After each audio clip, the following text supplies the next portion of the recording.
2.3 Internalisasi atau induksi anggota tim dilakukan untuk menyadari tanggung jawab dan persyaratan kinerja mereka sesegera mungkin dan mengambil kesempatan untuk melatih anggota tim yang tidak terbiasa dengan prosedur bisnis.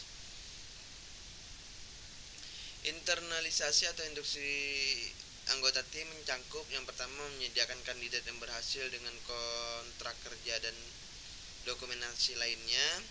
Yang kedua, memberitahu manajer dan tim kerja tentang penunjuk baru. Yang ketiga, memberitahu manajer dan staf tentang tanggal mulai kandidat dan membuat peraturan administratif yang diperlukan untuk pembayaran dan pencatatan karyawan.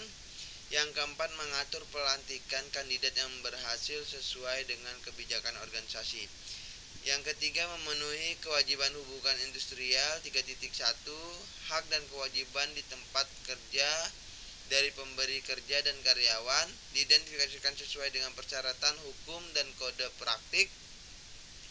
Hak dan kewajiban di tempat kerja dari pemberi kerja dan karyawan mencangkup yang pertama adalah hak memperoleh upah, hak mendapatkan pelatihan kerja, hak penempatan tenaga kerja, hak memiliki waktu kerja yang sesuai, hak mendapatkan kesehatan dan keselamatan kerja, hak mendapatkan kesejahteraan, dan hak untuk cuti. Kewajiban ada 3, kewajiban ketaatan, kewajiban konfidensialitas, kewajiban loyalitas. 3.2 Prinsip hubungan industrial dikembangkan secara positif dan konstruktif. Prinsip hubungan industrial mencangkup yang pertama ada kepentingan bersama, pengusaha, pekerja atau buruh, masyarakat, dan pemerintah. Yang kedua, kemitraan yang saling menguntungkan, pekerja atau buruh dan pengusaha sebagai mitra yang saling tergantung dan membutuhkan. Yang ketiga, hubungan fungsional dan pembagian tugas. Yang keempat ada peningkatan produktivitas, dan langkah yang keempat ada mengelola staf. 4.1 Alasan pengembangan staf diidentifikasi. Yang pertama, alasan pengembangan staf, efisiensi, konsistensi, mengatasi kelemahan, dan kepercayaan diri. 4.2 Strategi dan program pengembangan staf dikembangkan. Strategi pengembangan staf yang pertama ada memberikan kesempatan pada staf karyawan untuk menyalurkan ide dan gagasan pribadi mereka. Yang kedua, memberikan penghargaan reward kepada karyawan. Yang ketiga, mengadakan program pelatihan bagi karyawan. Program pengembangan staf yang pertama ada pelatihan dan ada IDP. 4.3 Program pelatihan dilakukan. Program pelatihan dilakukan yang pertama ada pelatihan induksi dan orientasi pekerja. 4.4 Evaluasi dilakukan terhadap strategi dan program pengembangan staf. Evaluasi di sini ada 2, ya, identifikasi dan libatkan pemangku kepentingan utama dan jelaskan kegiatan dan tujuan pengembangan staf. Yang kedua, tentukan tujuan dan pertanyaan evaluasi Anda sambil mengidentifikasi indikator yang akan diukur.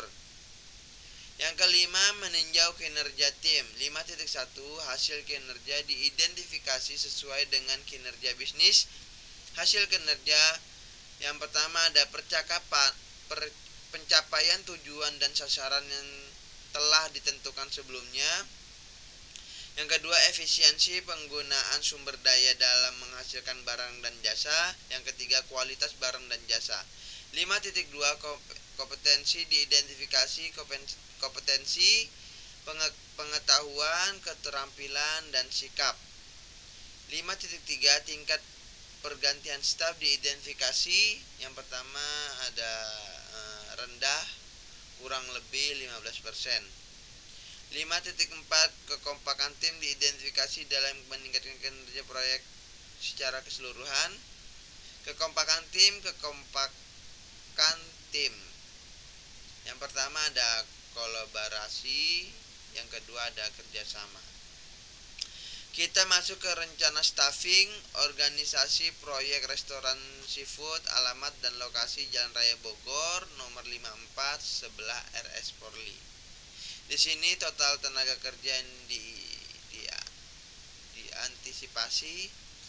Di Di sini ada kategori okupasi, tanggung jawab, tugas, persyaratan, kebutuhan pelatihan, jumlah tenaga kerja, perkiraan mulai kerja. Terus ada perkiraan durasi kontrak. Langsung saja kita masuk ke kategori okupasi. Di sini ada chef cook dan head chef. Tanggung jawabnya bertanggung jawab terhadap bahan makanan dan makanan yang dimasak yang berkualitas sehingga memuaskan para customer. Berinovasi dengan menu baru yang meningkatkan pelanggan.